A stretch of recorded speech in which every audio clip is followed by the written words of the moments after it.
Yields back. I would ask unanimous consent to enter into the record from page 29 of Ms. Demelow's testimony from 3 days ago. Question: do you recall whether any of these social media companies you were meeting with asked you any questions about the laptop story? I do was her answer. And what is your recollection?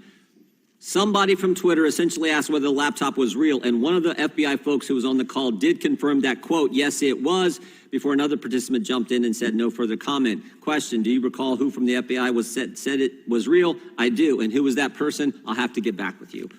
Without objection, we'll enter that into the record. We now want to introduce our witnesses. I want to start with Ms. Emma Jo Morris. Ms. Morris is politics editor at Breitbart News. She previously served as the deputy politics editor at the New York Post, where she authored the Post coverage of the Hunter Biden laptop and its contents in 2020. Ms. Maya Wiley is the president and CEO of the Leadership Conference on Civil and Human Rights. She previously served as counsel to New York City Mayor Bill de Blasio and at the American Civil Liberties Union and the NAACP Legal Defense and Education Fund. We welcome you as well, Ms. Wiley. Mr. John Sauer is the Special Assistant Attorney General for the Louisiana Department of Justice, and he is one of the lead lawyers in the Missouri v. Biden case that I referenced in my opening statement. He previously served as Deputy Attorney General for Special Litigation with the Missouri Attorney General's Office and Solicitor General of Missouri. He clerked for Judge Michael Ludig and Justice Antonin Scalia. And then our final witness is Mr. Kennedy. I will turn to our colleague, Mr. Roy, member of the Judiciary Committee, and waved on to the subcommittee to introduce Mr. Kennedy. Thank you, Chairman. Robert F. Kennedy Jr. is the son of former Attorney General Robert F. Kennedy and the nephew of America's 35th President, John F. Kennedy. The third of 11 children, he graduated from Harvard University.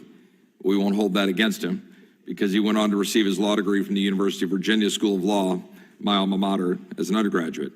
Some viewing Mr. Kennedy through his last name, but that does a tremendous disservice to his life's work, whether you agree with it or not.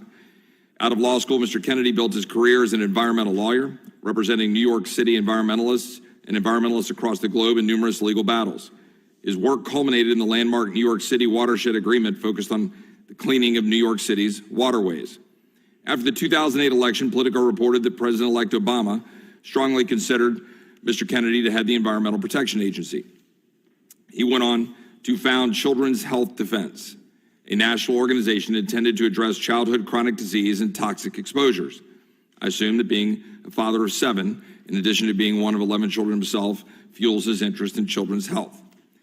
Following the 2016 election, Mr. Kennedy met with then-President-elect Trump to discuss his potential for a committee to examine vaccine safety and scientific integrity. Their conversation also touched on the CDC and ways to increase independence from financial conflicts. Most recently, Mr. Kennedy announced his campaign for President of the United States.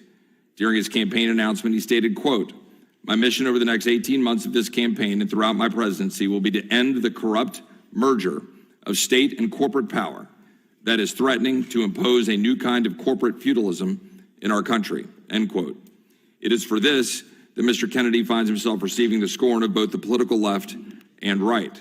Because if one dares challenge the orthodoxy of the powers that be, then one is their enemy. As a graduate of the University of Virginia, Mr. Kennedy no doubt knows the following quote, for here we are not afraid to follow truth wherever it may lead. Thomas Jefferson. That truism was lost during the COVID pandemic. Individuals receiving scorn simply for asking questions, people being silenced for challenging the status quo. These are the kinds of questions that should have been publicly debated, and this hearing is focused on that truth, and we welcome Mr. Kennedy. I thank the gentleman, Mr. Kennedy. We're glad you were here. We will now proceed with open statement. Before I do, I want to introduce the guy sitting behind you, Mr. Kennedy, who was a former colleague of ours, and maybe more importantly for me, a good friend of mine, Dennis Kucinich, who served in the United States Congress for 14 years, I believe, and great Buckeye. So we welcome Dennis, and I know Elizabeth's here as well, and we appreciate your service, Dennis, and your commitment to the First Amendment.